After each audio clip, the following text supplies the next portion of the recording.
Namaskaram everyone. My name is Ranjeet Kumar. Get playlist के अपने YouTube channel पे मैं आप सभी लोगों का स्वागत करता हूं. इस सेशन में मैं स्टार्ट करने जा रहा हूं C++ प्रोग्रामिंग. गेट पर्सपेक्टिव से आप ऐसा क्वेश्चन पूछ सकते हैं कि गेट में तो C प्रोग्रामिंग के क्वेश्चन आते हैं, तो फिर C++ क्यों? बेसिकली C एंड C++ जहां तक आपका कंसर्न है गेट के हिसाब से तो कोई डिफरेंस नहीं है दोनों में. आपको कोई ऐसा प्रोग्रामिंग कंसेप्ट या कोई ऐसा कीवर्ड नहीं दिखाई देगा जो C में हो एंड C++ में नहीं हो, या प्रोग्राम का जो फ्लो है कहीं भी आपको कोई डिफरेंस नजर नहीं आएगा. दोनों लगभग सेम है. और गेट में ऐसे क्वेश्चन पूछे जाते हैं जो आपको प्रोग्राम के फ्लो के हिसाब से चलने आता है या नहीं वो चेक करता है. कभी भी गेट में आज तक एक भी ऐसा क्वेश्चन नहीं पूछा गया है जिसमें कि कोई एक पार्टिकुलर कीवर्ड को उठा करके और पूछ दिया सवाल कि ये C से बिलोंग करता है एंड C++ में ऐसा कीवर्ड नहीं है एंड इस स्पेसिफिक कीवर्ड को डिस्क्राइब करे. ऐसा आज तक क्वेश्चन नहीं पूछा है एंड आगे भी नहीं पूछेगा, क्योंकि गेट में कभी भी उस टाइप के क्वेश्चन पूछे ही नहीं जाते हैं जो कीवर्ड वगैरह से रिलेटेड हो. मैक्सिमम फोकस करता है कि आपके पास प्रोग्रामिंग स्किल है या नहीं, आप प्रोग्राम के फ्लो को अंडरस्टैंड करते हैं या नहीं. तो इसलिए मैं यहाँ C++ में स्टार्ट करने जा रहा हूँ, क्योंकि C++ वैसे लोगों के लिए भी काफ़ी बेनिफिशियल होगा जो यूनिवर्सिटीज़ में हैं एंड जिनको इंटरव्यू की प्रिपरेशन करनी है या कॉम्पिटिटिव प्रोग्रामिंग की तैयारी करनी है, उनके लिए भी ये काफ़ी ज़्यादा हेल्पफुल है. सो हम स्टार्ट करेंगे C++ से एंड विश्वास करिए कि C एंड C++ में कोई डिफरेंस नहीं है. जस्ट फॉलो करिए. और जिस टॉपिक पे मैं गेट के लिए एम्फसाइज करूंगा, यानी कि जो मैंने वीडियो अपलोड किया उस पार्टिकुलर वीडियो में मैंने अगर मेंशन किया हुआ गेट, तो वो टॉपिक गेट के लिए काफ़ी इंपॉर्टेंट होगा. तो आप चाहें तो रेस्ट ऑफ द वीडियोस को स्किप कर सकते हैं और डायरेक्टली जंप कर सकते हैं जिसपे गेट मेंशन हो. ओके, तो वैसे लोग जिनको C++ या C प्रोग्रामिंग सीखनी है उनको कम्प्लीटली फॉलो करना होगा. बाकी अगर आप गेट के लिए स्पेशली प्रिपेयर कर रहे हो तो वैसे वीडियो जिनमें गेट मेंशन है उन्हीं को फॉलो करें, बाकी आपकी चॉइस है. ओके, तो फर्स्ट सबसे पहले देखते हैं कि बेसिक डिफरेंस क्या है C एंड C++ के स्ट्रक्चर में. ओके, तो सबसे पहले देखिए यहाँ पे hash include studio standard IO.h, ये है C प्रोग्रामिंग. तो ये है क्या, इसको क्यों इंक्लूड करते हैं? सपोज करो कि यहाँ पे एक लाइब्रेरी है. ओके, इसमें कुछ pre defined macros and function return है, आप उसको रेफर कर रहे हो. यहाँ पे आप इसको रेफर कर रहे हो और यहाँ से जैसे आपने प्रिंटफ, यहाँ पे प्रिंटफ लिखा और उसके अंदर आप पास की एक स्ट्रिंग या एक वैल्यू कोई भी वो उसको प्रिंट कर दे रहा. यानी कि ये जो प्रिंटफ है वो कहाँ लिखा गया है? इस लाइब्रेरी में. और उसको इंक्लूड कैसे करना है? हैश इंक्लूड स्टैंडर्ड IO.h, यानी कि आप इसको रिफर कर रहे हो. सेम कंसेप्ट C++ में देखें तो यहाँ पे जो कंसोल है, यहाँ पे जो हेडर है वो IO स्ट्रीम के नाम से है. यानी कि जब आप इंक्लूड करते हो IO स्ट्रीम को तो आप इसको रिफर करते हो. और यहाँ पर इनपुट एंड आउटपुट के लिए and some other pre processor and macros का कोड यहाँ पे ऑलरेडी प्रेजेंट है, सिर्फ आप उसको फेच कर रहे हो. ओके, तो फर्स्ट लाइन हो गया hash include. Second int main. Main क्या है?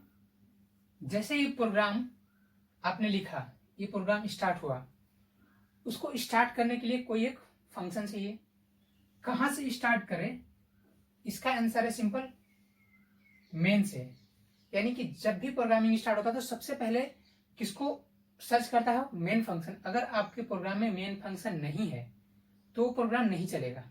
ओके, तो सेकेंड थिंग है इंट मेन।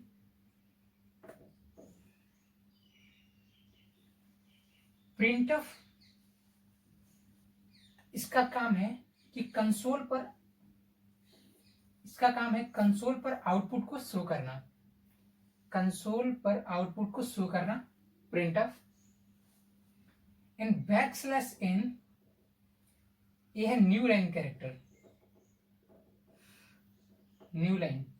जैसे सपोज करो कि इस लाइन को आप रीड कर रहे हो, अगर इससे आपको जंप करना है यहाँ पे तो आप इसका यूज कर सकते हैं बैकस्लैश एन। और कोई भी फंक्शन, सपोज इंट मेन है, एक फंक्शन किसका है, इंटीजर टाइप का। ओके, इसको आगे हम लोग बहुत ही डिटेल में पढ़ेंगे, बट फिलहाल देखते हैं ये इंटीजर टाइप का एक फंक्शन है। तो सिंपली रिटर्न कर रहे हैं कोई एक इंटीजर वैल्यू, जरूरी नहीं है कि 0 ही रिटर्न करें, 1 2 3 एनीथिंग, एनी रिटर्न कर, एनी इंटीजर वैल्यू रिटर्न कर सकते हैं। ओके, अगर आपको कुछ भी रिटर्न नहीं करना है तो आप इसको सिंपली रिप्लेस कर सकते हैं void से, void में। उसमें क्या होगा कि आप इस रिटर्न इस स्टेटमेंट को नहीं लिख सकते हैं, क्योंकि ये जो फंक्शन टाइप हो गया void में, और void कुछ रिटर्न नहीं करता। लेकिन फिलहाल हमारे पास इंटीजर है, इसलिए क्या है, रिटर्न 0। ये है C++ का basic layout, basic programming layout C का।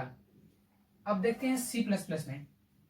सबसे पहले लाइन को देख चुके हैं कि ये क्या करता है, लाइब्रेरी को रिफर करता है जहां पे कि हमारे इनपुट आउटपुट के प्रोग्राम, इनपुट आउटपुट के फंक्शन एंड बाकी सारे मैक्रोज या फिर फंक्शन जो कि आगे डिस्कस करेंगे तो हैं क्या, वो ऑलरेडी यहाँ पे लिखे गए हैं, उसको आप इंक्लूड कर रहे हो इस प्रोग्राम में। उन सबों का डायरेक्टली कॉल करके यूज कर सकते हो, बार बार उसको लिखने की जरूरत नहीं है। ओके, सो यहां से हम क्या कर रहे हैं, प्रोग्रामिंग में एंटर कर रहे हैं मेन में। stdcout एक कंसोल आउटपुट स्ट्रीम है, यानी कि इसका यूज करके आप कंसोल पे अपना आउटपुट प्रिंट करा सकते हैं। और stdinl एक न्यू लाइन कैरेक्टर है, जैसे सी में क्या था बैकस्लैश n, उसी तरह से C++ में क्या है std:\endl। ओके, यहां पे एक चीज है कि stdout, stdinl, और जब इनपुट लेना होगा तो होगा std:\cin। तो इनपुट लेने के लिए हमको बार बार इतना लिखना, या न्यू लाइन पे जाने के लिए बार बार इतना लिखना काफी हेक्टिक है। तो ये फाइल ऑलरेडी लिखी हुई है और उसका नाम है नेम स्पेस स्टैंडर्ड। ये फाइल जहां पे ऑलरेडी लिखी हुई है उसका नाम है नेम स्पेस स्टैंडर्ड। अगर आप इसको अपने प्रोग्राम में इंक्लूड कर लेते हो using name space standard,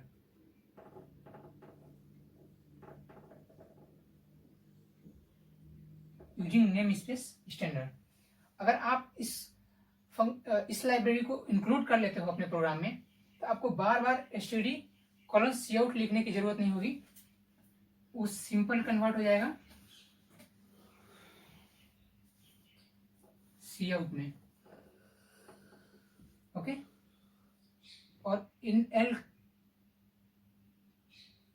std:\endl convert हो जाएगा सिंपली endl में। std:\cn सिंपली किसमें कन्वर्ट हो जाएगा, cn में।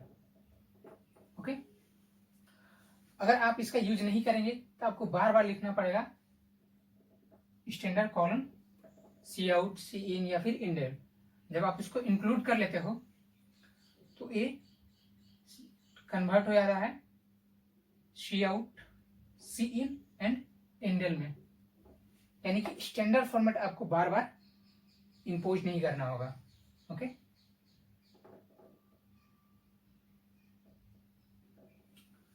डिटेल डिस्क्रिप्शन यहां से ले सकते हैं आप।